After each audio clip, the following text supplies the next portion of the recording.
ప్రస్తుతం ప్రపంచవ్యాప్తంగా ఆడియన్స్ ఎంతో ఆసక్తిగా ఎదురుచూస్తున్న అవైటెడ్ భారతీయ సినిమాల్లో రణబీర్ కపూర్, సాయి పల్లవి ప్రధాన పాత్రల్లో దర్శకుడు నితీష్ తివారీ తెరకెక్కిస్తున్న సినిమా రామాయణ కూడా ఒకటి.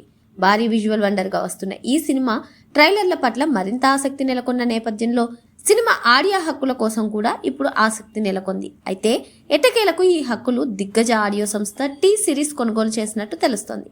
వారు ఏకంగా 75 కోట్లకి ఈ సినిమా హక్కులు కొనుగోలు చేసినట్టు తెలుస్తోంది.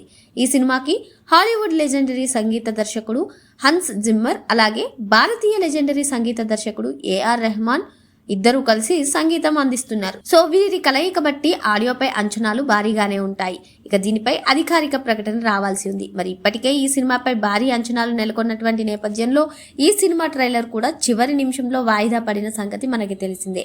రణబీర్ కపూర్, సాయి పల్లవి సీతారాముడిగా, యష్ రావణుడిగా నటిస్తున్న ఈ సినిమాపై భారీ అంచనాలు నెలకొన్నటువంటి నేపథ్యంలో ఇప్పుడు ఆడియో హక్కులను ఈ సంస్థ భారీ రేటుకు తీసుకుందన్న న్యూస్ సోషల్ మీడియాలో విపరీతంగా వైరల్ అవుతోంది.